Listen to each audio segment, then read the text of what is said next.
हम आगे बात करते हैं जी। अली बुखारी हैं कोई। हेलो। हेलो। हाँ जी अली, कैसे हैं आप? ओह, कैसे? मैं ठीक हूँ सर, आप कैसे हैं? खैरियत से हैं? मैं जबरदस्त हूँ। हाँ जी, क्या बात करेंगे? अच्छा सर, मैं एक्चुअली ना आपको आवाज़ ठीक आ रही है मेरी? हाँ जी, हाँ जी, जी जी। अच्छा, मैं असल में ना आपकी स्ट्रीम्स को बहुत ज़्यादा रिलीजियस तो लिए तो नहीं, मगर कुछ अरसे से फॉलो करता रहा हूँ। हम्म। और मेरे बहुत सारे ना, मैंने आपके एक दो वो डिबेट्स भी जो आपके कैसर राजा के साथ हुए थे, वो सुनने का इत्तेफाक हुआ। हम्म। मेरे कुछ फ्रेंड्स हैं, हमारे ग्रुप ऑफ सर्कल में ये चीज़ जो है ना, डिस्कशन एथियज़म और इस्लाम इसे लेके चलती रहती है। हम्म। हेलो। हाँ जी, हाँ जी, करते जाएं, बात करते जाएं, मैं अच्छा सुन रहा अच्छा। हूँ। तो अच्छा, तो वो डिस्कशन चलती रहती है। और हम चूँकि ऐसा तो नहीं है जब कि हमारा नॉलेज इस लेवल का हो कि हम बहुत ज़्यादा समझ रहे हैं ना कि एनाटॉमी को या बायोलॉजी को या किसी भी साइंस या फिज़िक्स की थ्योरी को कोर तक या बहुत ज़्यादा एडवांस लेवल पे जानते हो। मगर हम क्या करते हैं, इस चीज़ को सिर्फ़ कंक्लूड करने के लिए ना, इस डिबेट को या इसे अपने कुछ रिसर्च वर्क निकालने के लिए होता ये है कि अब जैसे हमारे पास जो नॉलेज आ रहा है वो बहुत सारे लोगों का, उनकी ज़िंदगी का लाइफ वर्क है। एक बंदे ने अगर किताब लिख दी है, स्टीफन हॉकिंग ने लिख दी या किसी और बंदे ने लिख दी, उसने अपनी पूरी लाइफ का एक्सपीरियंस है, उसने जो कुछ गेन किया उसने उस किताब में या लेक्चर्स में वो डिलीवर कर दिया। अब हम उन्हीं लोगों से, जो लोगों ने नॉलेज अखज़ किया हुआ है, उसके ऊपर वो लोग आगे एक डिबेट कर लेते हैं। जैसे आपकी और वो असद कैसर की डिबेट के अंदर वो कुछ फॉसिल्स और इन चीज़ों के लेके हवाले थे। प्लीज़ फॉरगिव मी अगर मैं कुछ टर्म्स गलत यूज़ कर लूँ, because I am not a man who understand science with a very deep core. तो हमने जो कंक्लूजन निकाला, हम अभी तक किसी नतीजे पे नहीं पहुंच सके कि क्या वाकई इंसान की तख्लीक का मरकज़ या इर्तिका का जो तरीक़ाकार है, जिसको अभी तक हाइपोथेटिकली किया गया है कि इसमें कुछ थोड़ा सा डिफरेंस है और उसके बाद ही इंसान इवॉल्व होकर इस प्रोसेस तक आया है। तो आप इस चीज़ को कैसे क्लैरिफाई कर सकते हैं जब फॉसिल्स की मौजूदगी नहीं है, एक एविडेंस नहीं है जो आपके नैरेटिव को सपोर्ट कर सके, मगर उसके बावजूद आप कहेंगे नहीं ऐसे हो रहा है, ऐसे नहीं हो रहा? आपको ये पता है कि फॉसिल बनते कैसे हैं? मैंने एक साइंस कहानी पे स्ट्रीम की थी, फॉसिल्स कैसे बनते हैं। वो अच्छा, आप मैंने नहीं सबको सुनी। देखने की जरूरत है। मेरा चैनल है साइंस कहानी, ठीक है? तीनों इसका लिंक इधर डाल देना, फॉसिल्स कैसे बनते हैं का निकाल के। तो उस वीडियो को जाके जरूर देखिएगा कि फॉसिल्स कैसे बनते हैं। दूसरी बात है कि फॉसिल कोई ऐसी चीज नहीं है कि जो इंसान फैब्रिकेट कर सके। तीसरी बात यह है कि अगर आपको दफन कर दिया जाए तो कितना चांस है कि आपका फॉसिल बने, या मुझे दफन कर दिया जाए तो कितना चांस है कि मेरा फॉसिल बने। मेरे ख्याल से बड़ा थोड़ा बड़े थिन चांसेस होंगे कि फॉसिल बने उसका। आई थिंक सो, मे हाँ बी तो आई एम रॉन्ग। मैंने हाँ, तो ऐसे फ्लूक ही मारा है, मेरा कोई इसके पीछे रिसर्च हाँ, वर्क नहीं है। 1 in million या 1 in billion का ये चांस होगा कि शायद मेरी एक उंगली भी फॉसिलाइज हो जाए। अच्छा, तो उसके लिए क्या ठीक वो है, बॉडी को बहुत बड़ा होना चाहिए फॉसिल बनने के लिए? राइट कंडीशंस होनी चाहिए। कोई जानदार एकदम दब जाए, टोटली बैरी हो जाए, पूरे का पूरा। ऐसा नेचर में कभी भी होता नहीं आया। क्यों? हम मुर्दे दफन करने वाली कौम है ना, या मुर्दे जी जी। जलाने वाली। तो हमें ये बात इमेजिन नहीं होती। हम ये समझते हैं कि वो ये हर कोई चीज तो दफन हो रही है। मुझे बताएं, आज भी अगर एक जंगल में एक हिरन मरता है तो आप क्या समझते हैं कि वो बच जाती हैं, उसकी हड्डियां हुड्डियां? नहीं, वो हो जाती है वक्त के साथ साथ, वो इंसेक्ट्स डिकम्पोज इंसेक्ट्स की ले बात जाते नहीं हैं। हम कर रहे थे। सबसे पहले तो आप ये देखेंगे, जब हिरन मरेगा तो उसे कौन खाएगा आके?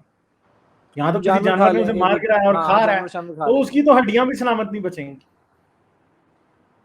काफी ठीक है, हद तो तक हाँ, हड्डियां फॉसिल भी नहीं बच रही। हाँ, तो फॉसिलाइजेशन जो है एक बहुत रेयर प्रोसेस है।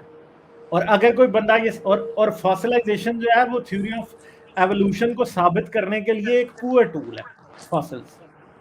हाँ, क्योंकि टेक्नोलॉजी ने तरक्की नहीं की थी 20th सेंचुरी के लेटर हाफ तक। सेकंड हाफ के लेटर पीरियड तक हमारे पास ऐसी टेक्नोलॉजी नहीं थी कि हम फॉसिल्स के अलावा कहीं एवोल्यूशन को स्टडी कर सकते। और तो ये सिर्फ ऐसा भी ट्वेंटी तो हो सकता है फर्स्ट ना कि आप सेंचुरी अपने सिर्फ नैरेटिव को सपोर्ट करने के लिए उसका सहारा ले रहे हो। नहीं, हमें आपके जरूरत पास ही नहीं है एविडेंस फॉसिल्स क्या है? को। एविडेंस हमारे पास जेनेटिक एविडेंस है। वो जेनेटिक एविडेंस 100% तो मैच वो भी नहीं कर रहा। भाई वो कर रहे हैं, वो 100% 100% तो तो नहीं कर रहा ना गालिब एवोल्यूशन भाई। के लिए तो नहीं नहीं, एवोल्यूशन के लिए तो 100% मैच करना गलत है एवोल्यूशन के लिए। नहीं तो सर अगर मैं छोटी सी मेरा इसमें अलग गेंस है कि मेरा इसमें अपना कोई रिसर्च वर्क नहीं, है, मगर आपका मतलब क्या है कि कौन सा एविडेंस है जो 100% मैच नहीं कर रहा? आपको मिसाल पता क्या है इस यही बारे में? करना चाह रहा हूँ, मिसाल के तौर पे इंसानों का आपस में एक दूसरे के साथ जो होगा वो तो मैच कर रहा होगा ना कि यार ये इंसान है, ये अगर लेट से आपने किसी इंसान का डीएनए लिया, दूसरे का लिया, आपने 1000 सैंपल लिए, 1000 के 1000 सैंपल बता रहे होंगे कि ये इंसानों का डीएनए है या इंसान है ये, ऐसा कुछ हो सकता है, ऐसा होगा कि नहीं होगा? हाँ होगा, क्यों नहीं होगा? होगा। अब देखें अगर मेरा और केले का वो 60% मैच कर रहा है, मेरा और चूहे का काफी परसेंट मैच कर रहा है, मेरा और किसी और जानवर का इतने परसेंट मैच कर रहा है, इसका मतलब तो यही है ना कि अब एक चीज का पासवर्ड है, आपने पासवर्ड लगाया, आपने एग्जैक्ट लगाया तो वो खुला है, आप उसके आगे एक लेटर भी बढ़ा देंगे, एक फुल स्टॉप भी लगा देंगे तो वो तो नहीं खुलेगा। लाइक ये पासवर्ड जस्ट अ थोड़ी है, लेमैन अंडरस्टैंडिंग, मैं बहुत ज्यादा ये पासवर्ड इन थोड़ी टर्म्स है, तो नहीं जानता, मगर सीधी सीधी बात कहने और समझने में जरा मेरा ध्यान ज्यादा रहेगा।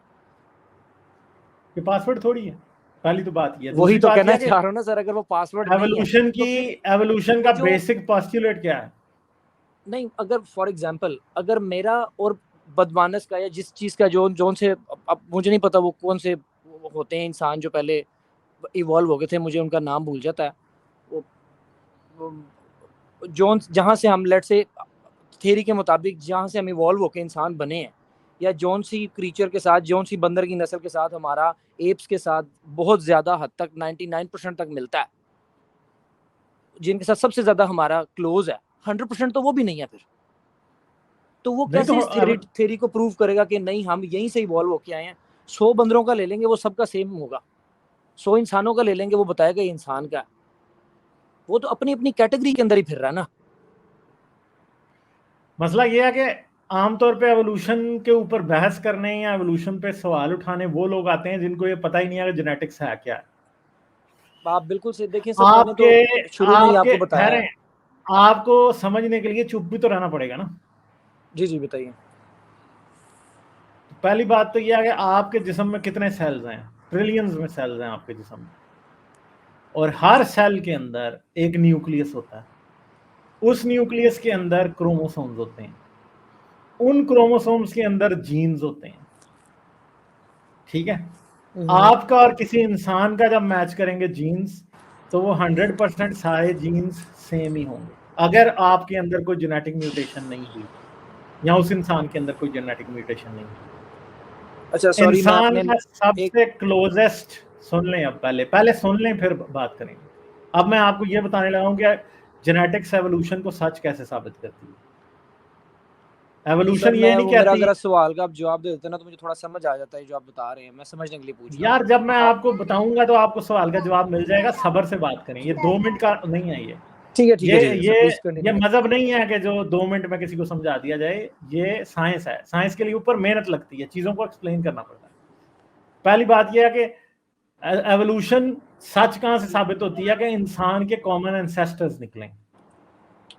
फॉसिल्स भी इस बात को साबित करते हैं कि इंसान से मिलते जुलते बहुत से जानदार पास्ट में डिस्कवर हुए हैं, जो कि इंसान की ही विसिनिटी में, इंसान की एवोल्यूशन के ही टाइम में, इंसान जैसी एनाटॉमी रखते हैं, इंसान जैसा उनका ब्रेन साइज है, ठीक है, फीचर्स भी इंसान जैसे हैं।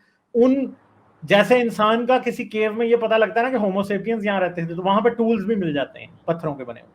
जब नेंडरटाल का मिलता है तो वहां पे भी टूल्स मिल जाते हैं। होमो इरेक्टस का मिलता है तो उसके भी मिल जाते हैं, होमो इरेक्टस के भी मिल जाते हैं, डेनिसोवंस के भी मिलते हैं, सबके टूल्स मिलते हैं, जिससे ये पता लगता है कि अगर इनका ब्रेन बड़ा था तो ये टूल्स भी यूज कर रहे थे, ये अपने हाथ भी यूज कर रहे थे, ये सब कुछ पता चलता है। फिर अगली बात ये आती है जेनेटिक्स पे। जब आप ये देखते हैं कि एवोल्यूशन कहती है कि इंसान का सबसे क्लोजेस्ट रिलेटिव एनाटॉमी के मुताबिक, जो कि ढांचों को और ऑर्गन्स को देखने के बाद पता चलता है, सबसे क्लोजेस्ट लिविंग रिलेटिव चिंपैंजी है। ये बात एवोल्यूशन जेनेटिक्स के आने से पहले बड़ी देर से क्लेम कर रही थी, क्योंकि जो एनाटॉमी के एक्सपर्ट्स हैं उनको सेम चीजें चिंपैंजी और इंसान में दिखाई देती हैं। मगर जब इंसान और चिंपैंजी, इंसान का ह्यूमन जीनोम प्रोजेक्ट 2001 में और चिंपैंजी जीनोम प्रोजेक्ट 2007 में, के चिंपैंजी के सेल के अंदर जितना भी डीएनए है उसे पढ़ के कैटलॉग कर लिया गया। इंसान के जीनोम में जितने भी डीएनए हैं उनको पढ़ के कैटलॉग कर लिया गया। अब उन्होंने दोनों कैटलॉग्स को कंपेयर करना शुरू किया। तो जब उन्होंने देखा तो इंसान और चिंपैंजी में 98% से ज्यादा जेनेटिक सिमिलरिटी है। जो फंक्शनल प्रोटीन्स हैं उनके अंदर बहुत ज्यादा सेम जीन्स काम कर रहे हैं। सेम जीन्स हैं जिनकी स्लाइटली म्यूटेटेड कॉपीज इंसान और चिंपैंजी के दरमियान में पाई जाती हैं। ऑलमोस्ट सारी प्रोटीन्स सेम है, ठीक है। इंसान और चिंपैंजी के दरमियान जेनेटिक डिफरेंसेस, जो जीन्स का डिफरेंस है, वो ना होने के बराबर है। मेजर डिफरेंसेस एपिजेनेटिक्स जेनेटिक है। एपिजेनेटिक का मतलब ये होता है कि जो जीन्स के बाहर डीएनए में जो चेंजेस हैं आपस में, तो जो मेजर म्यूटेशंस हुई हैं वो एपिजेनेटिक्स की हुई हैं। वो ये प्रोसेस होता है कि एक जीन जो होता है वो एक प्रोटीन बनाता है। तो मैं आपको म्यूट कर रहा हूं, आपकी तरफ से शोर आ रहा है। एक जीन जो है वो प्रोटीन बनाता है, और जो प्रोटीन वो बनाता है वो कितनी बनाता है, वो कैसे बनाता है, ये एपिजेनेटिक्स कंट्रोल करती है। यानी एक जीन होता है एक जगह पे, एक लाइन में जीन लिखा हुआ है, जीन्स के अंदर जीन लिखा हुआ है। जीन जो है वो 200, 250, 10,000, 1,00,000 लेंथ का एक डीएनए का सीक्वेंस हो सकता है, जिसका काम ये होता है कि जब सेल की मशीनरी उसको पढ़ती है तो उसे पढ़ के वो एक खास प्रोटीन बनाती है, ठीक है। इंसान और चिंपैंजी में ज्यादातर जीन सिमिलर हैं, मगर जीन के शुरू होने से और जीन के एंड के बाद कुछ ऐसे सीक्वेंसेस होते हैं जिनको उसके प्रोमोटर सीक्वेंसेस कहा जाता है। वो प्रोमोटर सीक्वेंस ये डिसाइड करता है कि ये प्रोटीन कितनी बननी है। एक प्रोटीन अगर चिंपैंजी में ज्यादा बनती है तो चिंपैंजी ज्यादा मस्कुलर है, इंसान में कम बनती है तो वो कम मस्कुलर है, मगर बनती वो दोनों में है। तो इन चीजों को पढ़ने के बाद जो लोग जेनेटिक्स के एक्सपर्ट्स हैं वो इसी नतीजे पे पहुंचे हैं, और इसका बहुत सारा एविडेंस है। मैंने एवोल्यूशन एंड जेनेटिक्स के ऊपर साइंस कहानी पे कई स्ट्रीम्स की हैं, वो आप जाके देखिए और आप उनको देख के आइएगा और फिर मुझसे बात कीजिएगा। एवोल्यूशन एंड जेनेटिक्स के ऊपर मेरी साइंस कहानी पे पूरी सीरीज चल रही है, जो कि आप जाके देख सकते हैं। उसकी एक और स्ट्रीम भी मैं आने वाले दिनों में कर दूंगा। तो ये आप जाइएगा, साइंस कहानी मेरा चैनल है, उसके ऊपर आपको लाइव स्ट्रीम्स के अंदर अच्छी खासी स्ट्रीम्स मिल जाएंगी जो मैंने की हुई हैं जेनेटिक्स के ऊपर, जैसे कि evolution and genetics part 2 transposable element और इर्तिका। ये बेसिकली मैंने इस पे की थी कि इंसान और चिंपैंजी में ट्रांसपोजेबल एलिमेंट सेम कौन से हैं, ये वाली 1400 लोगों ने इसको देखा हुआ है, ठीक है। फिर यहां पे मैंने की थी हमारे पास जीनियात और इर्तिका, इसका जेनेटिक्स और एवोल्यूशन, ये भी ह्यूमन जेनेटिकल एविडेंस के ऊपर था। फॉसिल कैसे बनते हैं ये भी मैंने यहां पे की थी। फिर मैंने पहली जो थी क्या एवोल्यूशन सच है, ये भी मैंने की थी। तो 1, 2, 3 और ये 4 लाइव स्ट्रीम्स आप देख सकते हैं वहां पे जाके, जो कि घंटे 1.5 घंटे की हैं। एक तो लास्ट वाली तो सिर्फ 50 मिनट की है, जो कि आप देख के और आपको अच्छे तरीके से अंदाजा हो जाएगा कि फॉसिल्स कैसे एवोल्यूशन को साबित करते हैं और डीएनए कैसे एवोल्यूशन को साबित करता है। मगर आपको ये खुद थोड़ा सा जाके देखना पड़ेगा। जो बातें मैं पहले बता चुका हूं वो यहाँ पे मैं रिपीट नहीं करूंगा, तो जाके देखिएगा, फिर आके मुझसे बेशक क्वेश्चन पूछ लीजिएगा जो आपने उस बारे में करना होगा। ठीक है जी, आपने कोई बात कहनी है तो कह दें, बस मैं एंड करने वाला हूँ। नहीं सर, मेक सेंस। मैं बिला वजह अगर नॉलेज नहीं होगा तो आपका भी टाइम ज़ाया करना, आपके व्यूअर्स का टाइम ज़ाया करना, I am not least interested in that. मेरा पर्पस सिर्फ कुछ चीज़ों को समझना है।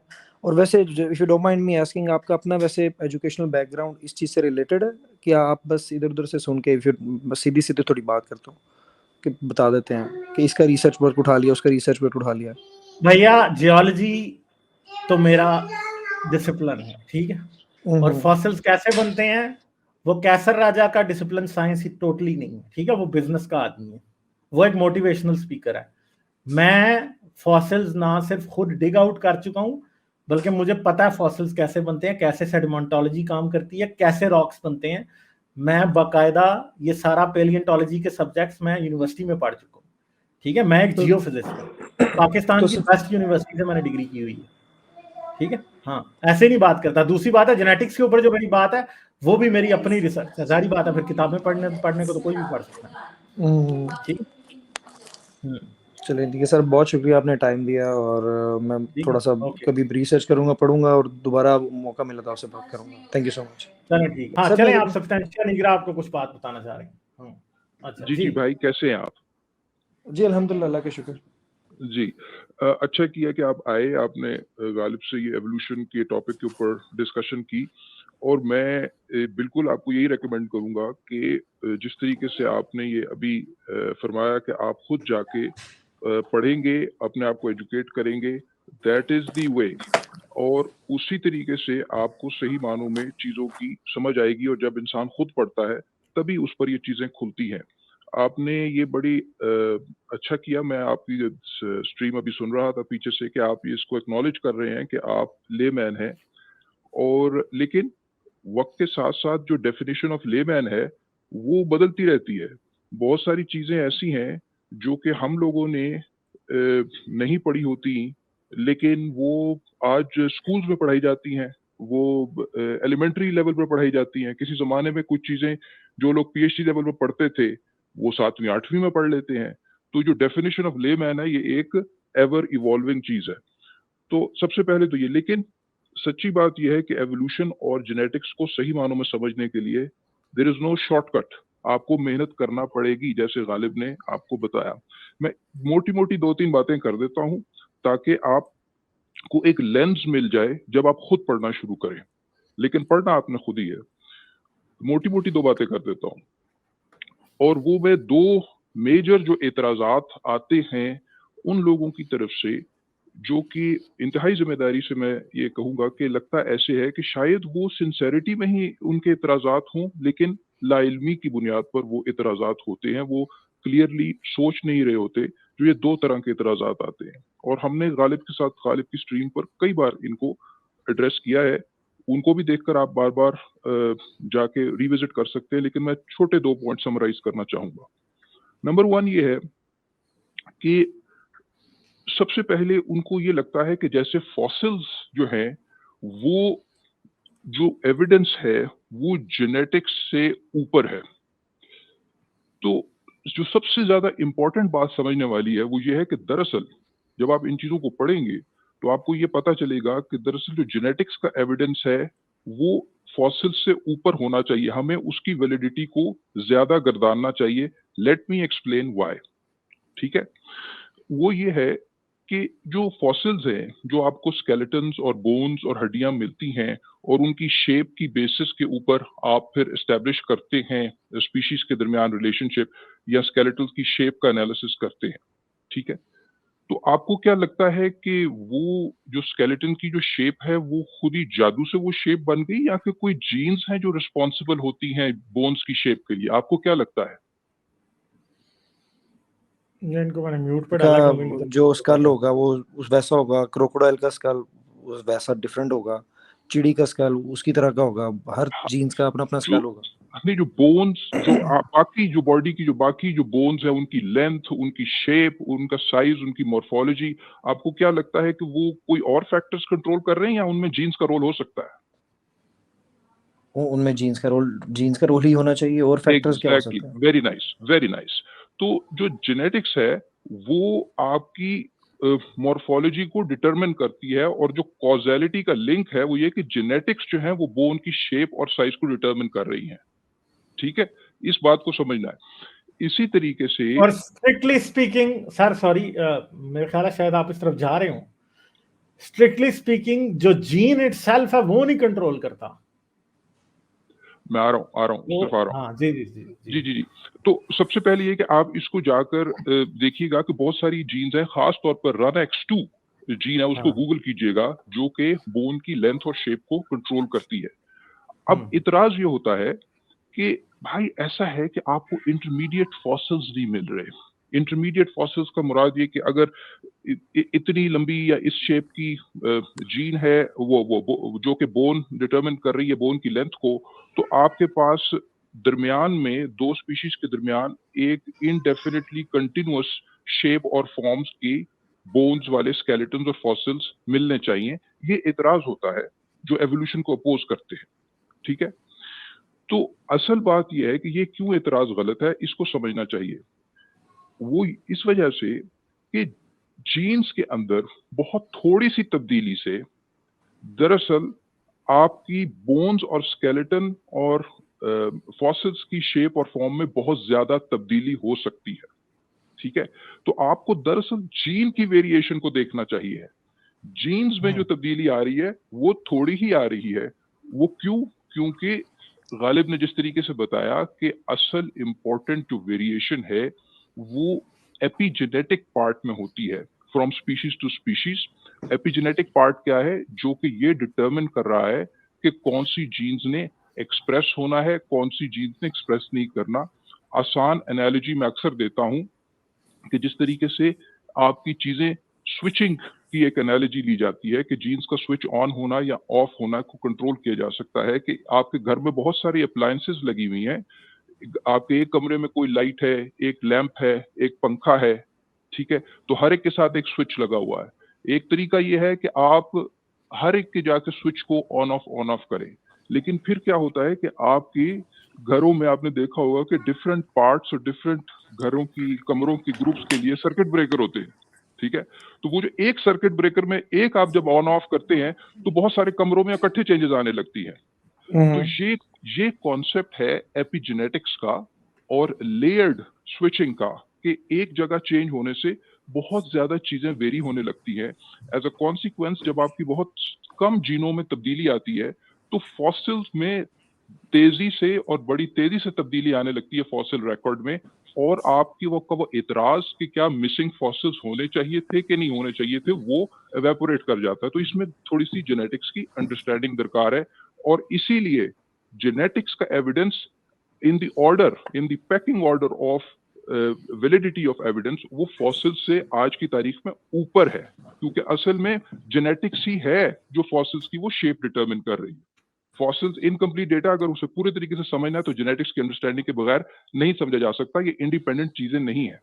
तो इस पर आप पढ़िएगा, लेकिन मेरी रिकमेंडेशन ये होगी कि किसी अच्छी पॉपुलर बुक से एवोल्यूशन को पढ़ना शुरू करें। फॉर इंस्टेंस हम हमेशा कहते हैं कि ब्लाइंड वॉच मेकर से स्टार्ट करें, फिर उसके बाद द मैजिक ऑफ रियलिटी पढ़े, the greatest show on earth पढ़े, मगर फिर वहां रुके ना। अगर आपका इंटरेस्ट डेवलप होता है अपने आप को और एजुकेट करें, कोई टेक्स्ट बुक पढ़े, जिस बंदे ने एवोल्यूशन पे 3 किताबें पढ़ ली ना, मैं नहीं मानता कि वो एवोल्यूशन को नहीं मानता, वो फिर मान जाता है, क्योंकि एवोल्यूशन को समझने का मसला है, यकीन करने का मसला नहीं है। चले अली बुखारी, बहुत शुक्रिया। मुझे पूरी उम्मीद है कि ये हमारे भाई पढ़ेंगे और यानी ओपन माइंड से आए हैं, तो ये अपने आप को further the greatest show on earth, the magic of reality, और तीसरी बुक में बताइए ब्लाइंड वॉच मेकर। चलिए सर, ब्लाइंड वॉच मेकर थोड़ी आप जब ये पढ़ लेंगे ना, उसके बाद हम आपको जेनेटिक्स के ऊपर कौन सी किताब पढ़नी है वो पढ़नी बताएंगे। सर मैं ये किताबें पढ़ने के बाद आई डोंट नो कितना टाइम लगेगा, हफ्ता, महीना, 2 महीने, क्योंकि मेरे पास नहीं, आपको महीना डेढ़ तो लगेगा कम से कम। आप ऐसा करें, एट ए टाइम एक ही बुक पढ़े। नहीं, एट ए टाइम तो एक ही पढ़ूंगा, एक से शुरू कर लूंगा जिस ऑर्डर में आपने बताया। ब्लाइंड वॉच मेकर से शुरू करें, बहुत आसान किताब है, ठीक है। अगर उससे थोड़ी सी डिफिकल्ट है, क्या उसे कहते हैं, the greatest show on earth. Sir मैं ये किताबें 3 पढ़ने के बाद दोबारा आऊंगा, फिर आप मुझे दोबारा बताइएगा, फिर मैं पढ़ूंगा, फिर मैं दोबारा आऊंगा आपके पास। बिल्कुल, पढ़ के आएंगे तो फिर मजा ही कुछ और है।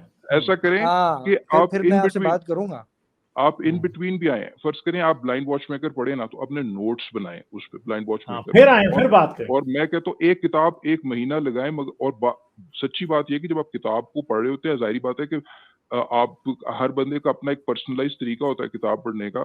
तो भाई मुझे तो नोट्स बनाने पड़ते हैं, बगैर उसके मेरा गुजारा नहीं होता। तो वो हाँ जी, और हर चैप्टर की मैं थोड़ी सी एक समरी लिख लेता हूँ कि मुझे क्या समझ में आई है बात की। तो वो जो भी आप कंफर्टेबल हैं जिस तरीके से, मैं वो उस तरीके से पढ़े, ब्लाइंड वॉच मेकर पढ़े, और फिर दोबारा से आए। और वैसे भी आ सकते हैं, अगर कोई और मौजूद पर बात करनी हो आपने, तो you are always welcome. Blind watch maker पढ़ें, फिर उसके बाद चैनल पर आए और फिर आगे किताबें पढ़ें, और आई एम श्योर कि आप ओपन हैं और आप अपने आप को सही और मौजूआत पे मैं तो बहस नहीं करना चाहता, क्योंकि और मौजूआत डायरेक्शन किसी और तरफ ले जाते हैं। बहुत अच्छी बात। ये इस मौजू के ऊपर अगर हम रह लेंगे ना और हम किसी कंक्लूजन पे पहुंच जाएंगे, तो फिर बाकी मौजूआत पे बहस करने की गुंजाइश या तो नहीं रह जाएगी या फिर वजह ही नहीं रह जाएगी। बहुत अच्छा। Okay, thank you. ठीक है सर, बहुत शुक्रिया आप दोनों का, बहुत शुक्रिया आप लोगों ने वक्त दिया। Thank you so much. Thank you. Like, share और सब्सक्राइब करना मत भूलें। इसके साथ साथ आप मेरे चैनल को पेट्रियन पर सपोर्ट कर सकते हैं। पेट्रियन का लिंक वीडियो की डिस्क्रिप्शन में है।